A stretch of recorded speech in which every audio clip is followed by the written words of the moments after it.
Hello, everyone, and welcome back to the Press Break Podcast. I'm back. Injury report clear. Injury report clear. Clear. We got our first 3-person episode in a couple of weeks. We were down bad for a little bit. Sorry for bailing on y'all last week. I was in the throes of a cold. But these two held it down. They had a great conversation, and we'll talk about it a bit later because we have takes to get off. But welcome back to another episode. We are talking women's basketball, of course, like we always do. What? Shocking. Takes? People are going to comment on our takes? What? Shocking. But yeah, we have a lot to talk about this week. We're going to dive into college a bit later. But for now, we're going to start with some Unrivaled chat because Unrivaled finally, it feels like, had their first weekend of games. We got to see each team play twice. You got to see all of the encore. You got to see what this essentially new game looked like. And I don't think I realized how new it was going to look until I saw it. But yeah, it's very intriguing to watch. It's very intriguing to see what players thrive and which players are struggling. And a lot of interesting results coming out of this out of these games too. So yeah, Unrivaled started. It was very fun. Shout out to TSN in Canada because they Hail Married at the last second. We're gonna show it in Canada. So now every game is available to watch in Canada, which is so great for accessibility. So I wanted to mention that just off the bat because that was really cool to see. But yeah, Unrivaled. Did both of you catch some games this weekend between, all of the chaos? Incredible. All of them. All of them. Exactly. Yeah. It's easy. It's fun because they're just an hour long. They're very digestible. Which is fun. I'm still catching up on some of the weekend, but the first two games of the whole Unrivaled experience, I was able to tap in, and then I've caught I'm still catching up on some of the pieces of others, but oh my gosh, just exciting. I love it. Yeah. It's really cool to see how the actual format looks now. I am really enjoying the winning score fourth quarters, how they just kind of add 11 points. Type thing, yeah. Yeah, you add 11 points to the winning or the team that's in the lead, and then they just play to that.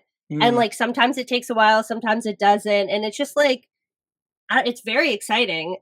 So, curious, Tyler, what are your thoughts on Unrivaled since you watched all of it? Yeah. I mean, I completely echo your point on the fourth quarter. The fact we don't play the foul game and the last 2 minutes of a game takes forever, it just makes it way more exciting. The chance of a big moment to end a game is fantastic, and just increasing the opportunity for moments feels like a big thing for me. In the fourth quarter, we got some of them too. Well, Skylar, Ryan Howard last night. This is what I'm talking about: is the chaos. That's what I'm. You already know. The next person it's a man, and it's me. And I ate up the matchup between Jewel and Skylar. That was fantastic. That's real messy hoops, and I loved it. But I'll tell you, the thing that stood out to me, just in general, to your point, I didn't really have a ton of expectation going in. I tried to just kind of stay even. I didn't good or bad. I didn't really know what this was gonna be, frankly. And maybe it was just the spacing of the 3x3, but I felt myself being enamored by the actual talent on the court more often, and maybe it's just because it was more visible, because there was just quote unquote kind of less going on just from just a pure chaos perspective of what's all happening on a court at one time. But just some of the moves you're seeing, that was really cool to me. I felt like I was just being more I was more aware of how good a move was, and again, probably just the isolation aspect of that. But I'll tell you, my favorite thing about Unrivaled so far has been from the emphasis on basketball in the broadcast. And what I mean by that is getting these quarters with no commercials, and it felt like this was truly a broadcast made by basketball fans, made by basketball players that want to watch basketball, not commercials, not picture in picture. No, this is a commercial free quarter. And the flow of that, and again, kind of being in a digestible way and just keeping the pace of the game up and keeping you locked into the game. And that's not even getting into what the increased investment from a broadcast perspective, whether it be the halftime, the pregame, the postgame, like things like that as well. Like it just feels like a big deal in a really good way. And it feels like a very refreshing take on a basketball broadcast. And for me, from that perspective, that all just helps in making it a better product in the short and the long term in that way. So again, like the basketball itself was really, really fun. There was a ton of great moments, both from fun moments of like player reactions to just like the real hoops that was actually going on. Yeah. And then again, it all just came off very digestible and fun. And I've never been like a huge 3x3 person just individually. Like it's always just been the half court. It's always kind of, I've just kind of struggled to fully buy into it, frankly, just from a fan perspective and like a getting into it heavily. But this, I loved it. Like, again, no real expectations going into it, but I came away incredibly impressed across the board from what was the foundation set from Unrivaled from this first weekend was incredibly strong. Yeah. And like my favorite part too, like when you talk about the actual hoops, like all of these players haven't played in a couple months. It's going to be rusty. Like I'm sure next weekend, like the quality of some of these teams and players will be a little bit better if it wasn't up to that standard better hope yet. so. Yeah, right. Sorry, that was messy. He's the messiest guy you know. But y'all know what's up. But like to see some of these teammates and some of these matchups that we don't get to see in the WNBA is just so much fun. Like, I think all of us in the WNBA are always like, oh, imagine if this person played with this person, or imagine if we got to see this duo. And like, now we get to see that, and you can tell they're all having a great time. They're taking such good care of them. Nafisa said on the broadcast last night, she was like, yeah, we sat down and they said, if money was not a problem, what would you want? And they wrote down all these things, and they ended up getting a lot of them. They have an on-site esthetician, so they can get facials whenever they want. They have people walking them in under umbrellas when it's raining. They have like literally anything that you could like think of, they got. And like they have a full glam room. They have all of this like really important stuff to these players, because you can't just like say, oh, they need the exact same stuff as the NBA players. Like, not to give the whole like they're women. It's just different. Like, yeah. That's just a fact of life. It's different. And some players have different needs than others. Some players aren't going to use some of the stuff and whatever, and that's fine. But just the fact that it's there for them is like so great. And I feel like, again, like they're just pushing the needle on what's possible for these athletes. They're pushing the needle on, you know, what they deserve and what they want and what it's like possible to give them. And I think just like finally seeing that result play out and seeing how happy they are and seeing how excited they are for it is just like really fun to see. I think that was a little piece that's been missing, obviously, because we haven't been able to see the product yet. Jamie, what do you think?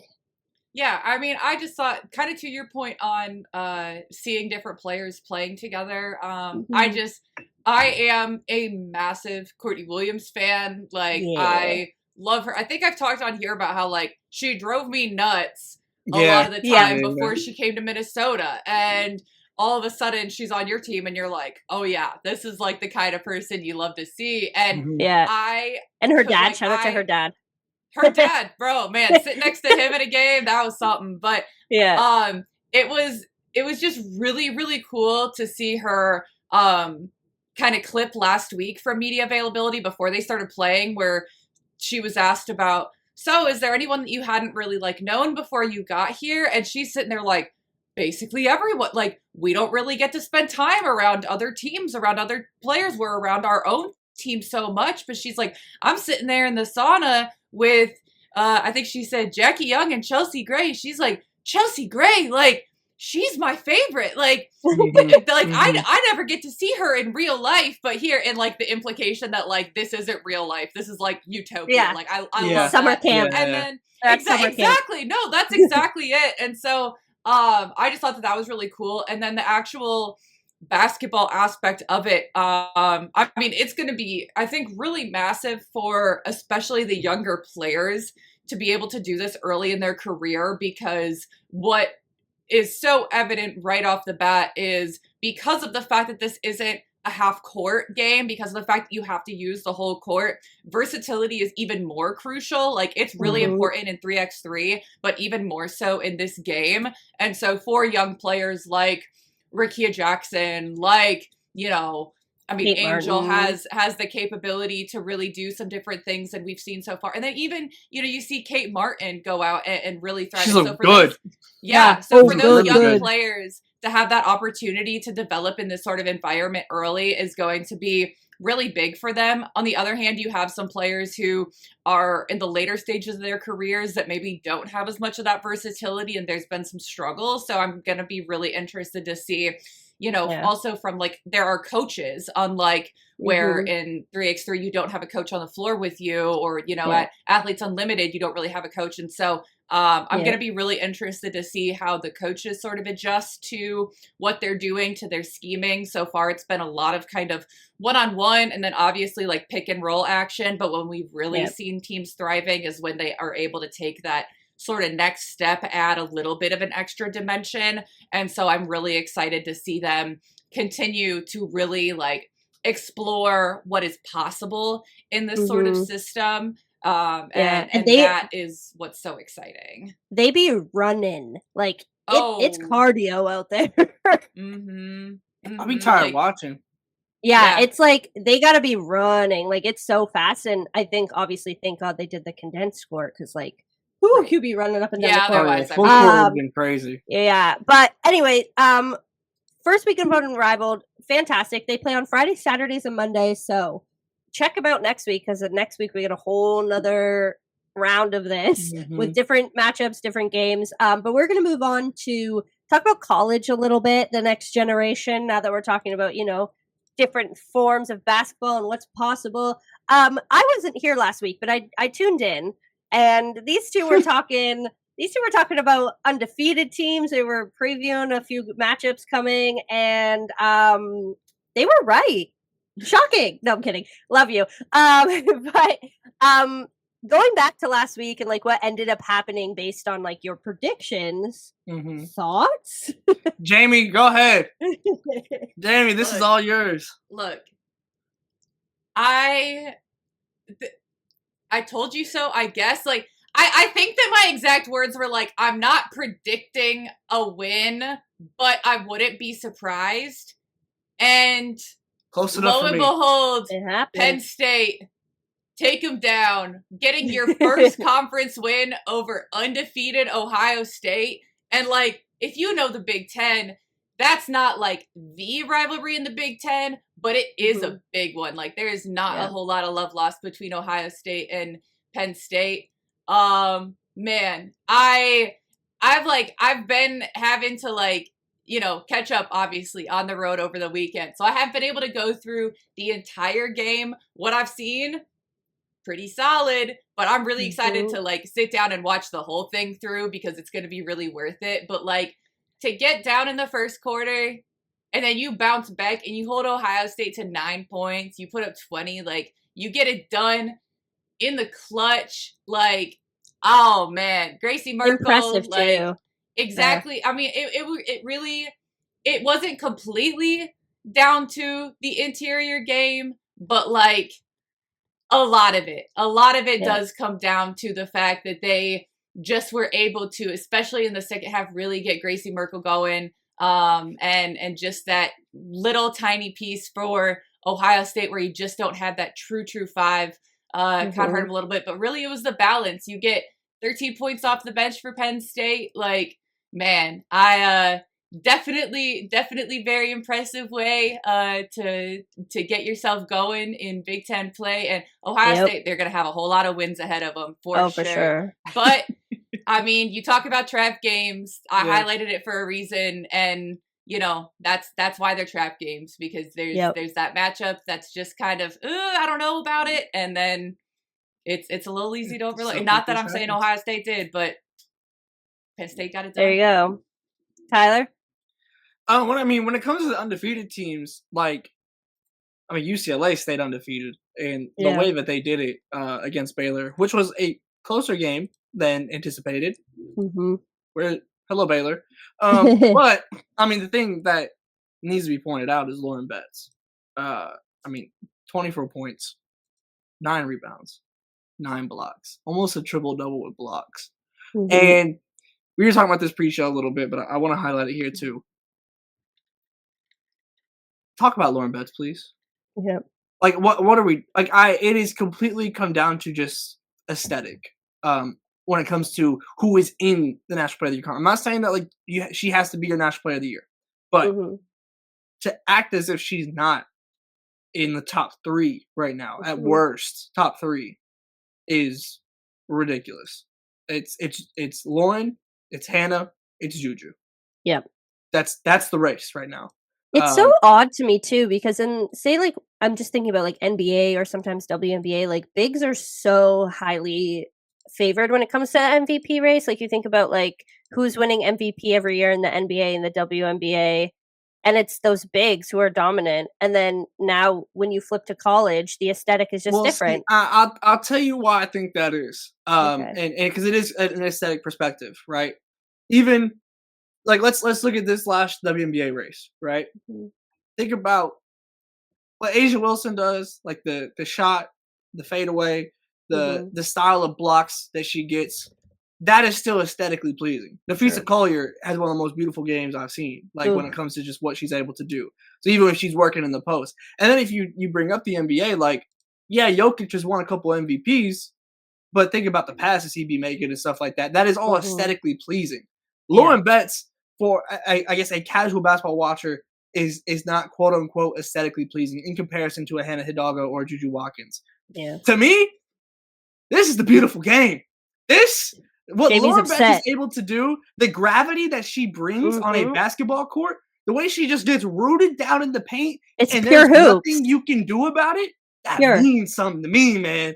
That means something to me. I'm talking about Gracie Merkel being a difference maker for Penn State. You look at, we talked before we started recording, that like the separator, especially in college women's basketball, from good teams to great teams, from great teams to elite teams, is having like a true interior presence, because that is what is unstoppable. If you are good enough, there is nothing anyone can do to stop you in the post, because you have move, counter move. If you can get positioning, if you have the size, it is unstoppable. It is the one place on the court that is, if you get to a certain point, you basically cannot be stopped. And people, look, I get that not everyone's going to be super into the weeds like we are. I get that not everyone's going to live, die, breathe it, but like, it's crazy to not at least acknowledge, to some degree understand the importance of post play, and by extension to see what Lauren Betts is doing. Like, she has the 6th highest player efficiency rating in the country. Like, it's, I mean, I don't know. It's just wild. And like everything that she does while still keeping her minutes, like she's below 30 minutes a game because they've just been so dominant. Like, oh, it gets old. Like, I mean, post players stand. Like, I love post play, and it's just like, man, you've got one of the best we've seen in like a hot second doing it in there. Like, the way that she's developed over the past couple of years has been crazy. We were told in the comments from last week that I guess she said like several times that she really wants to play with her sister. So like, it looks like she's probably staying in college, which is sick. I love that. I'm super excited about that. And so I just, man, like, shoot, especially, let me not even get started on the potential to see those two together on the court. But also, if she stays another year in college, Lauren Betts, you are a Toronto Tempo. Well, Lauren Betts. She wouldn't be though, because that expansion draft's gonna have y'all at 5 or 6, big dog. And Lauren Betts will not be there at 5 or 6. I promise you right there. She won't be there at 2. Way to rain on my parade. So sorry, but she won't be there at 2. She is that good. So wanted to, from the undefeated perspective, wanted to shout her out, because I mean, and UCLA looks really, really good across the board. I mean, like we know this, but like what Lauren Betts is doing, like I understand it's not the most clippable for socials, whatever. Like when it comes to like the 3-point shooting or playmaking that you might see from a Hannah or a Juju, but like 9 blocks is ridiculous. Like that's I think it was a school record for UCLA. Like that's ridiculous impact on a game, and that's again with 24 points, and she missed 5 free throws in this. So, like, that could have been, that could have damn near been 30, 10, and 10. Like I mean, we're getting to the what if factor there, but like, you know what I'm saying? Like it's not far off from that being an even more incredibly impressive performance. And so, like, I couldn't. Yeah, we need to just her name. Put some respect on her name. And now that we're talking about this, like, I know I was excited for the Big Ten tournament, but like, y'all, the Big Ten tournament's gonna be. Yeah, I'm trying to get there. I gotta be there because it's gonna be incredible. Because like you think about UCLA, USC, and then you have all of these like you have all of these teams that are have dominated in the past and are have all the and it's just like the matchups, and we're seeing it as conference play happens, like these specific matchups, but like tournament play is just like so different, and I'm like. Ooh, and then if we get like a UCLA USC final, ooh, I'll be seated for that. Yeah, seated. Yeah. No, I'm hoping to be there. It's gonna be real hope. Anyway, so that was stuff that happened last week. Let's fast forward. Quick shout out, Blake siblings.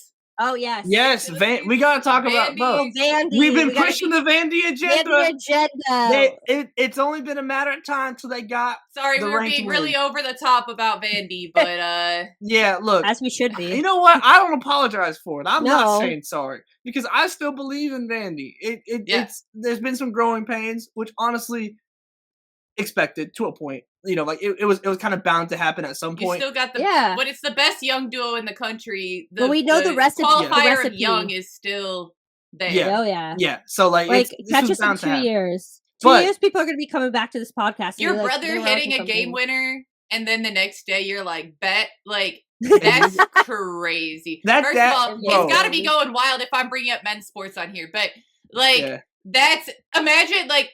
I'm not even like a parent. Like if I'm a cousin, if I'm their neighbor, I'm telling every person I meet for the next week minimum. I have the highlights on my phone to show every person I've run into. That is the biggest thing. I'm running at the grocery store. Yes.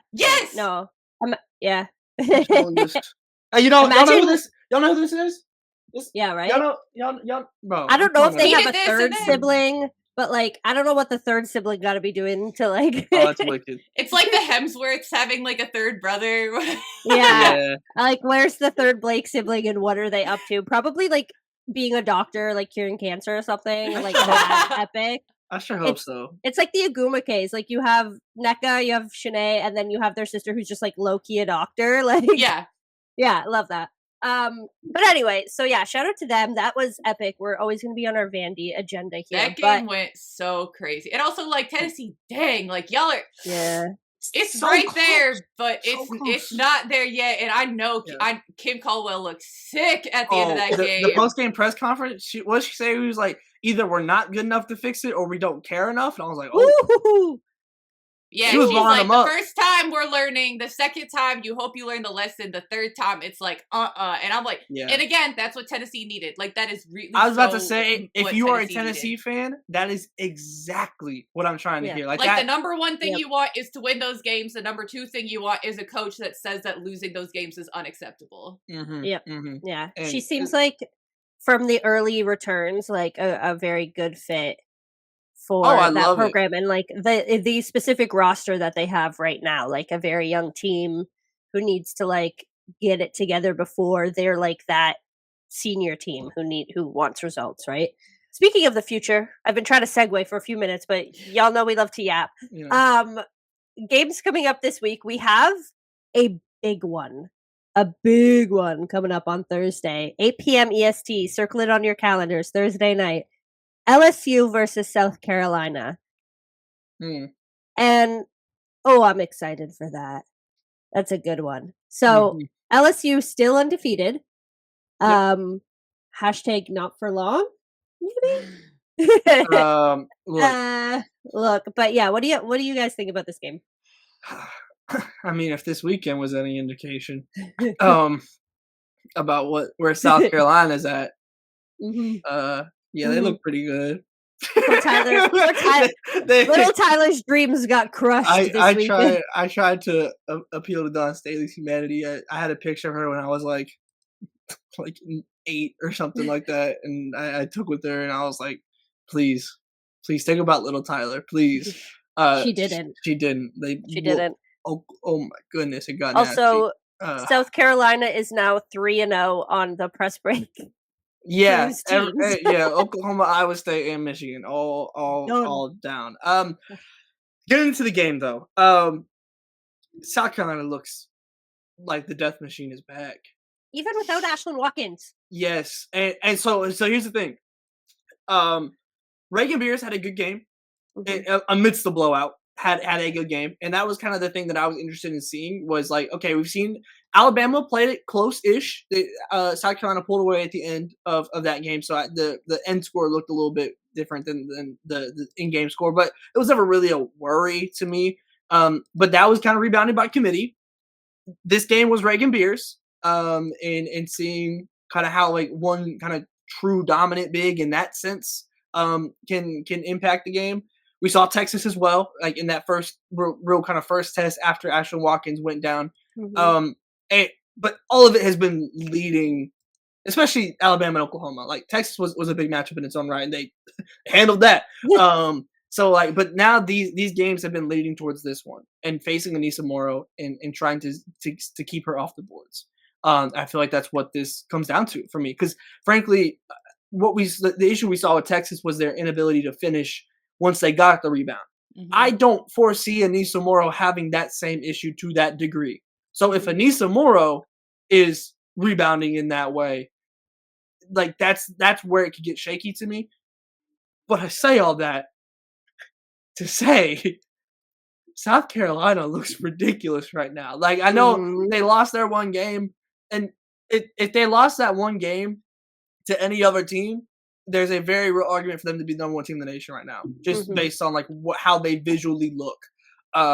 Now I'm not making that argument. I would still have UCLA my personal number one based on that head to head, but the argument is already there to be made, and the fact that we can even make that argument while UCLA is still the number one team in the nation goes to show you how good they've been since that loss to UCLA, and that's just been a crescendo almost. You play at South Carolina. We saw how Texas got rattled playing at South Carolina.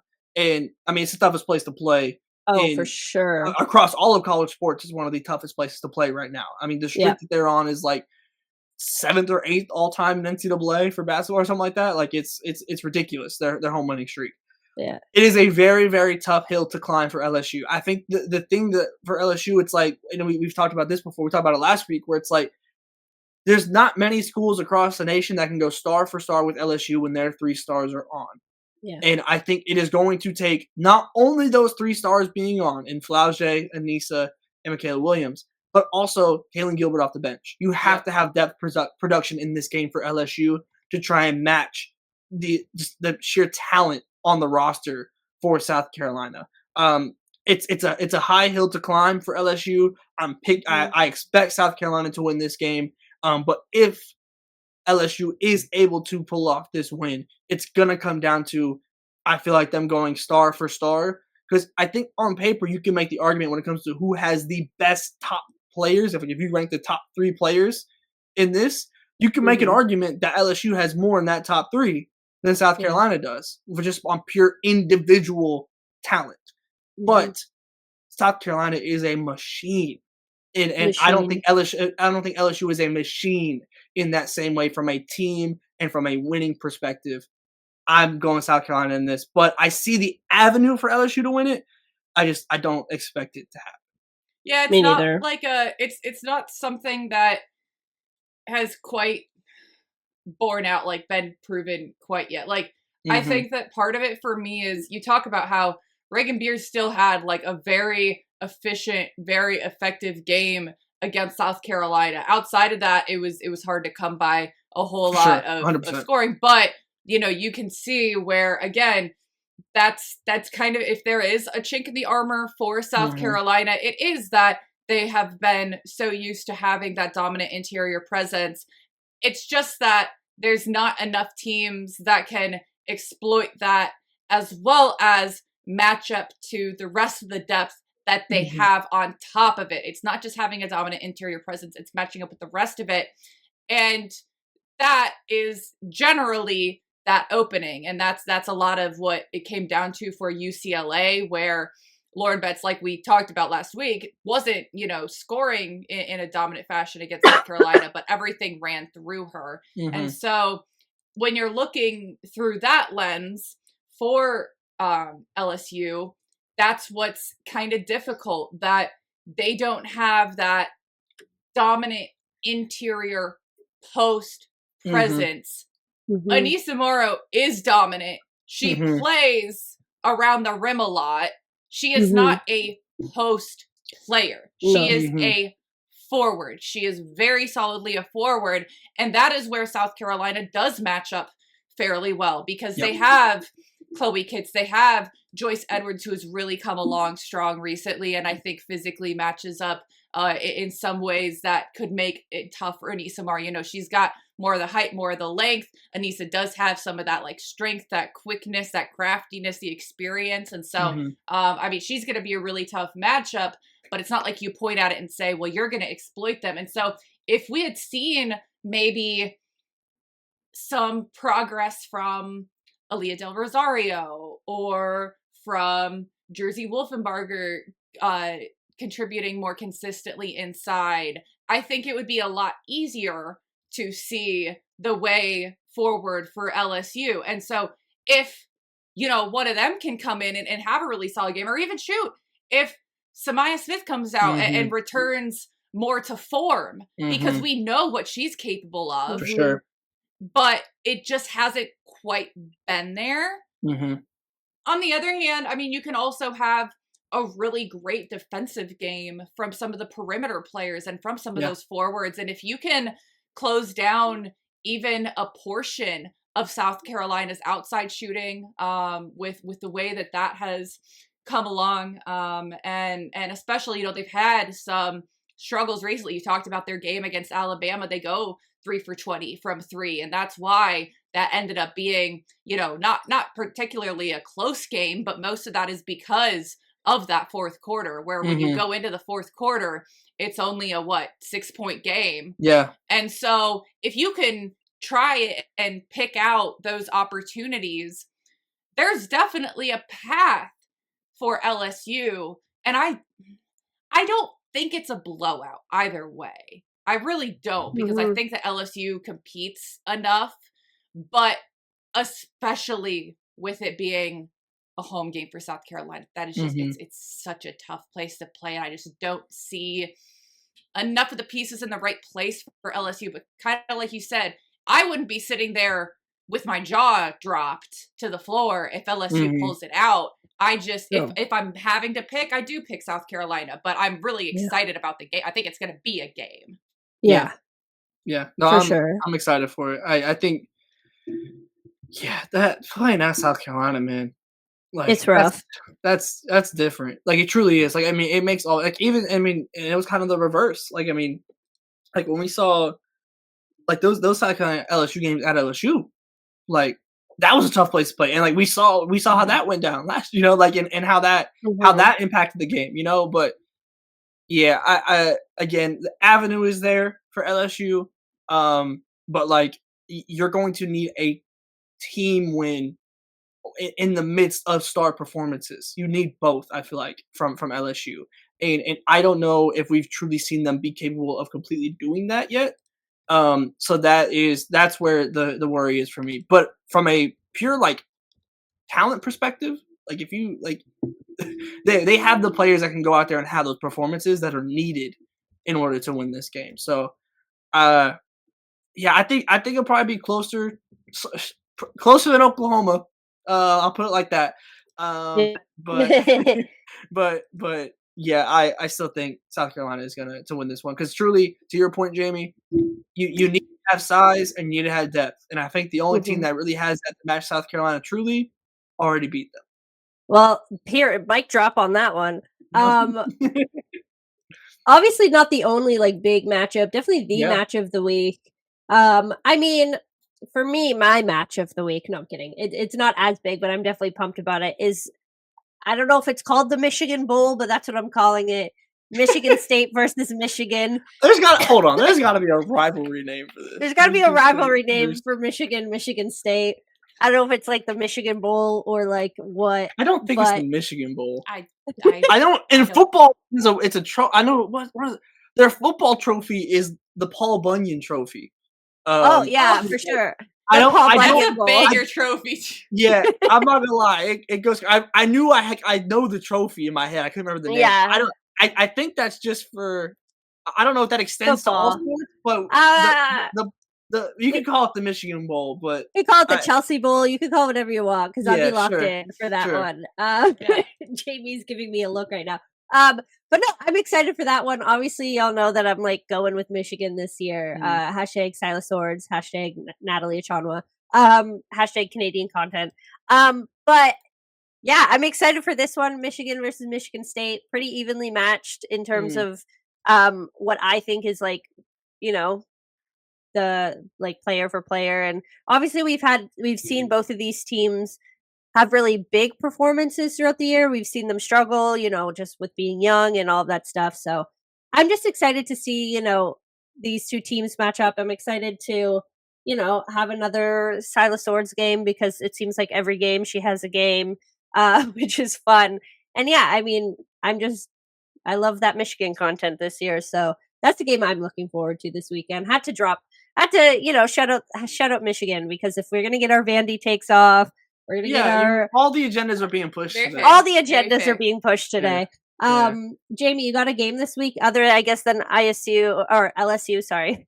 ISU's your team. LSU. I'll be calling a couple of them. Exactly. For a whole week. But no, I have a couple obviously that I'm watching. One that I want to highlight that we didn't actually talk about before we started recording. So surprise for you guys. Ooh. We're talking about how Lauren Betts needs to be given some more respect. May I also present Tanaya Latson? Hello. Yes. Oh my goodness. Yes. Get into it. Hello. Yes. I mean, look, Florida State, like, they've been up and down to some degree. Like, they're still top 30 in the Her Hoop Stats rankings. Like, they really have put together some solid games. But, like, regardless of anything else, what Tania Latson herself is doing is absurd. I mean, like I have her stats up right now, like her hoop stats that have all of the percentiles on it, like where she ranks in the country. It's like 91, 96, 100, 100, 100, 100, 100, and 91. Let's talk about too. She averages under 30 minutes per game. So if you look at her per 40 numbers, she's averaging 36 and a half. That's an ethical bucket getter right there. That is an ethical bucket getter. Ridiculous. Like, I mean, she takes a couple threes. She mostly is getting to the rim. Like, she has an absurd usage rate. She also she's really great with getting steals. She doesn't foul.